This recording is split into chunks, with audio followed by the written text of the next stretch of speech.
Ladies and gentlemen, Tops Grocery Store in Buffalo, New York has reopened. This is a place where Peyton Gendron killed 10 people, injured three. Well, it's been 2.5 months and they decided to reopen now. They don't have a lot of options in this community. This is literally their only grocery store. And of course, it's coming with mixed reviews. Not everybody agree that this grocery store should reopen. There are many people that are not comfortable with the idea. Some employees have refused to come back to work. Others were just relocated somewhere else. And I can understand, it's very difficult. But see, where there are Black communities in America, in many cases, not always, but in many cases, there are food deserts. And I was even reading the history before Tops was built in this location. They literally had nothing. They had to go out of town in order to do their food shopping. And it's really not good to do grocery shopping in convenience stores, and that's no good. You really do need a decent supermarket. So I'm going to go ahead and play this audio for you from NPR. 2 months ago, a gunman opened fire at a grocery store in Buffalo, New York. 10 people were killed and three others injured in the racist attack, which left residents of Buffalo's majority Black East Side in mourning. They were also left without a grocery store. And today, that Tops supermarket has reopened to the community. Here's Buffalo Mayor Byron Brown at an unveiling ceremony yesterday, 2 months to the day after the shooting. We will take this place of tragedy, and in the days, the weeks, the months, the years to come, it will be a national and worldwide example of a place of triumph. But as NPR's Liz Baker reports, community reactions to this moment are mixed.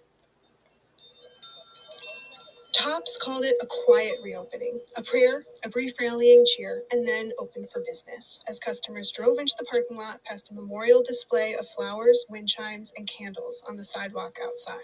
Welcome back, Tops. Jefferson 10 forever. LaCandace Durham and her family showed up with sparkly homemade signs. I'm just happy to be here, welcoming the employees, the customers as they come in to shop for the first time in 2 months. But as to whether she will go inside today, I think right now outside is the best place for me. Eventually, she says, but not today. She doesn't want to cry. It was emotional. It was emotional. Kenny Gaston popped in to buy fruit for his dad. But nobody can shop for one item in a store, right? So I came to get the watermelon. I ended up with, lettuce, tomatoes, greens, and a big jar of olive oil. Gaston says he's impressed with the changes inside.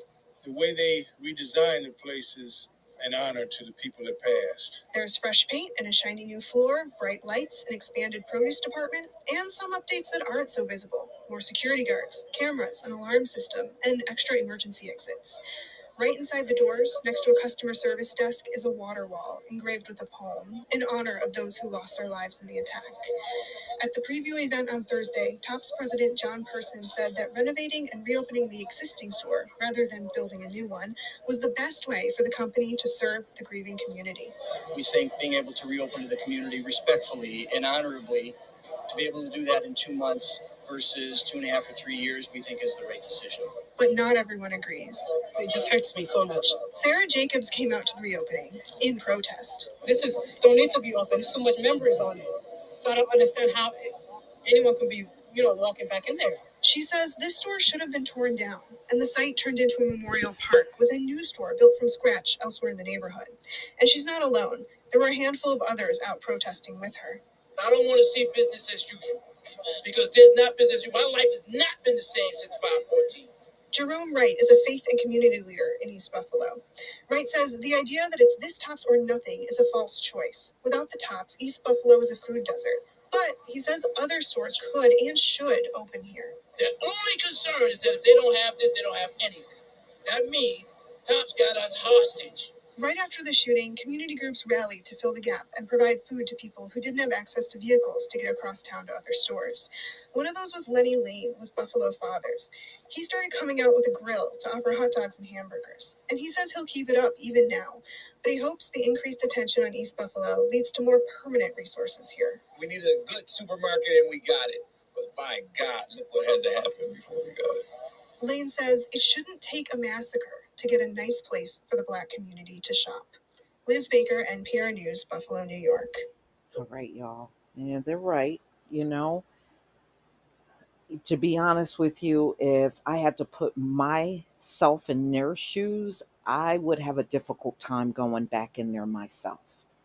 You know, I would, even if I had to go across town, I would do it. But I realize everybody is not in a position to do that. They really are, limited to being in certain areas, especially if you don't have a vehicle to go to another part of town or outside of town to do your shopping. But y'all, please tell me what you think. Would you go back in this supermarket to shop? Or would you try to go elsewhere? I mean, and they're right, because I was reading the history of this particular location. They literally had nowhere to go as far as groceries were concerned before Tops was built.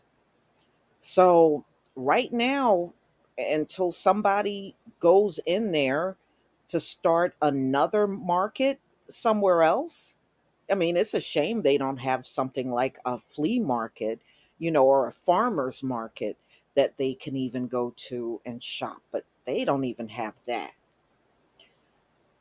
Y'all, mm, this is a tough one, but tell me what you think. Please leave your comment and subscribe.